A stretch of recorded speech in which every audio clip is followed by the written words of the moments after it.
Boa noite, turma de leitura compartilhada, sejam todos bem-vindos e vamos dar continuidade à leitura do livro La Fontaine e o Comportamento Humano, com a fábula de hoje, A Gata Metamorfoseada em Mulher. Uma gata mimosa, bela e delicada, era para seu dono a coisa mais amada que havia nesse mundo. E o homem, desvairado e inconsequente, amava perdidamente essa gata além dos limites do que é normal. Um dia ergueu os braços ao céu e, em prece, implorando aos deuses auxílio, fez promessas, orações e magias.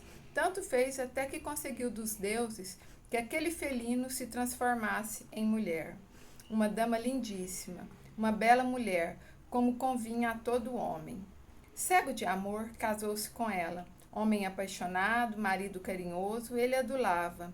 Embevecido pela beleza daquela cuja origem felina ele havia esquecido completamente. Para o homem, ela era uma mulher igual a todas as outras. Numa noite, porém, alguns camundongos entraram no quarto conjugal. A mulher sentiu a presença deles e, seguindo seus instintos de gata, começou a caçá-los. Arqueada e ofegante, ela se atirou sobre os ratos que escapam por um triz.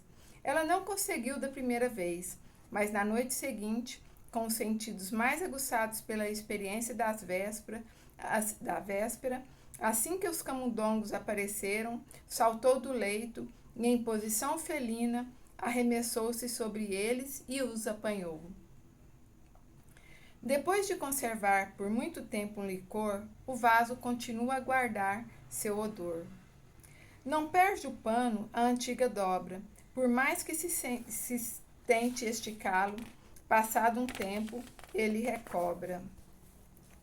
O natural não sofre abalo quando escondido, só descansa. Subitamente entra na dança, e não há como refreá-lo, nem a bastão, espada ou lança. Fecha-se a porta contra a mela e ele que sai pela janela. Foi o que foi, é o que é e será o que será. Em última análise, é a vocação que induz uma pessoa a escolher seu próprio caminho e elevar-se acima da identificação com as massas inconscientes, sem se deixar levar pelas influências psíquicas destas. A vocação na criatura humana emerge como uma sutil nuvem de neblina envolvendo todo o espírito, ou melhor, vem à tona mental trazendo uma ideia potencial ou sentimento inato que significa, num sentido original, aspas, ouvir uma voz que nos é dirigida. Ela é uma manifestação inerente e comum a todos, não sendo de certo prerrogativa somente de grandes personalidades ou celebridades. Um exemplo que elucida com mais clareza a vocação como um projeto íntimo encontra-se na expressão quididade. Numa interpretação mais livre, essa expressão quer dizer é assim mesmo, as coisas são como são, mas sem a conotação de estagnação, conformismo ou passividade, e sim como afirmação da realidade essencial e natural das coisas. Ao indagarmos sobre o que é algo, seria mesmo que perguntar, em latim escolástico, pela quiditita, termo do qual provém a palavra quididade. Quididade, segundo as tradições filosóficas, é aquilo que faz com que a coisa seja o que ela é. Na herança cultural grega, quididade se traduz pela expressão toti en enai, frase largamente usada por Aristóteles em seus escritos e manuscritos metafísicos quando se referia à ousadia, conceito aristotélico de substância essencial. Quando um indivíduo não se conforma com o modo de ser de uma pessoa ou de uma situação qualquer, ele pode recorrer também a esse termo, quididade, para dizer o que é natural que seja assim.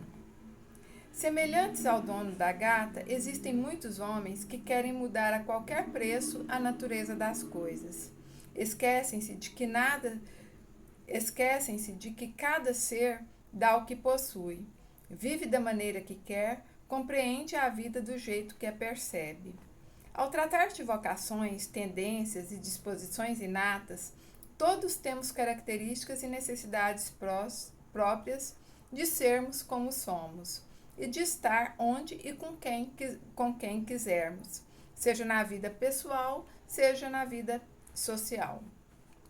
Vocações são padrões inerentes ou naturais não aprendidos, de conduta e desempenho adquiridos na vastidão dos tempos.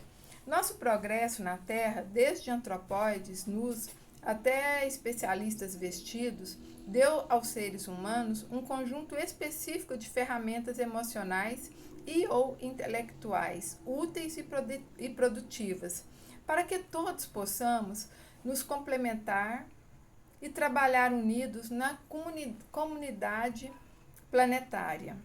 Cada criatura deve auscultar a verdade que está em seu âmago, pois é aí que habita a fonte sapiencial que nos leva a viver em paz com a nossa natureza e igualmente com os outros. Há vários modos de percebermos a vida em nós. São inúmeras as vezes em que olhamos para fora e raras que voltamos os olhos para dentro. Devemos estar voltados para o nosso interior, mas sem subestimar nosso exterior. Se aquietarmos nossos pensamentos o bastante para entrarmos em contato com nossas características inatas, entenderemos com mais clareza as qualidades distintivas ou os traços dominantes dos seres e das coisas. Aspas, depois de conservar por muito tempo um licor, o vaso continua a guardar seu odor. Não perde o pano a antiga dobra, por mais que se tente esticá-lo, passado um tempo ele recobra. O natural não sofre abalo quando escondido, só descansa.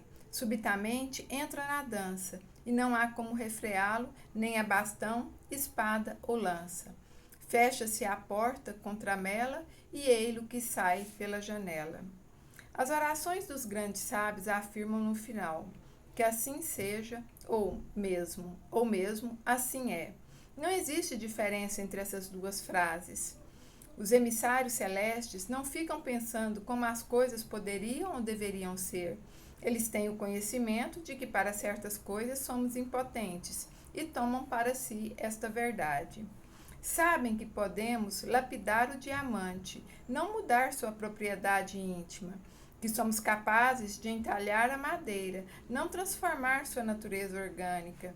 Estão convencidos de que podemos esculpir o mármore, não reformar sua estrutura interna. Aliás, aprimorar ou aperfeiçoar é diferente de alterar ou descaracterizar a essência de algo ou de alguém. Os espíritos sábios não ficam se lastimando quando as pessoas não são como eles gostariam que fossem. Simplesmente distinguem o que está fora de suas possibilidades, o que é quiditativo, o que podem ou não podem mudar, e quando precisam declaram com firmeza: é assim, assim seja. Isso é tudo, pronto. Conhecendo as leis naturais ou divinas que regem a vida como um todo, acompanham o fluxo de suas transformações, deixam-se levar de forma intuitiva por meio do curso dos fatos e acontecimentos, sem jamais compelir, tentando modificá-los caprichosamente. Não é correto dizer que as faculdades instintivas diminuem à medida que crescem as faculdades intelectuais. O instinto existe sempre, mas o homem o negligencia. O instinto pode também conduzir ao bem. Ele nos guia quase sempre, em algumas vezes com mais segurança que a razão. Ele não se transvia nunca. Por analogia, as expressões instinto, essência inata, tendência quiditativa, natureza fundamental, são termos que se correspondem perfeitamente quando não percebemos a natureza em toda a sua imensa biodiversidade de criações e criaturas, uma verdadeira vitrine de multiplicidade de seres diferentes. Não alcançamos a realidade da vida íntima e aí podemos ser corrompidos por caprichos, preconceitos, expectativas, obstinações e devaneios. Jamais devemos permitir que os delírios alheios nos induzam a um modo de viver que não condiz com nossos reais atributos naturais ou motivações internas, nem que eles criem em nós, scripts de como deveríamos ser e como nos comportar, nem mesmo do que falaríamos para essa ou aquela pessoa, nesta ou naquela situação. Tudo que existe ou possa vir a existir tem sua própria natureza, sua própria qualidade intrínseca. Não é possível mudar a realidade externa simplesmente por acreditarmos nisso ou naquilo, por preconceitos caprichosos, vontades ou prazeres pessoais.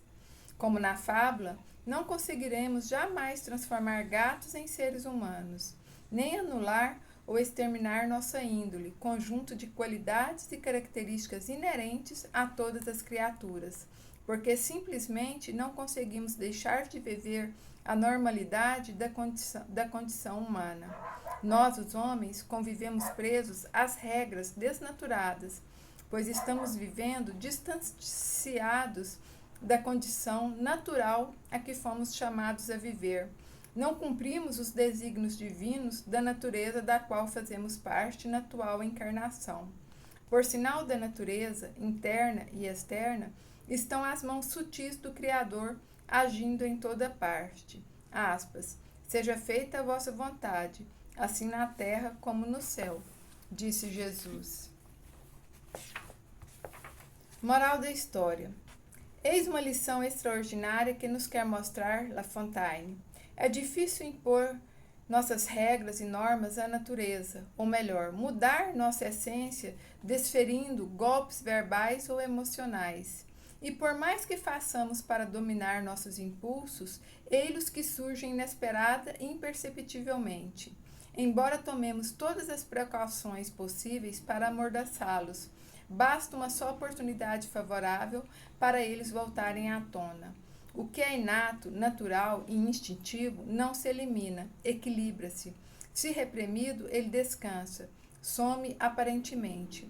E quando julgamos, eliminando, ei-lo que surge, imponente e soberano, como se nunca dali tivesse se ausentado. Reflexões. O espiritismo é de ordem divina, uma vez que repousa sobre as próprias leis da natureza, e crede que tudo que é de ordem divina tem um objetivo grande e útil. Evangelho segundo o Espiritismo, capítulo 1, item 10, Boa Nova Editora. Aspas. Eis como devereis rezar. Pai nosso que estais no céu, santificado seja o vosso nome. Venha a nós o vosso reino. Seja feita a vossa vontade, assim na terra como no céu. Mateus 6, 9 e 10. Gratidão, boa reflexão, boa noite, boa semana.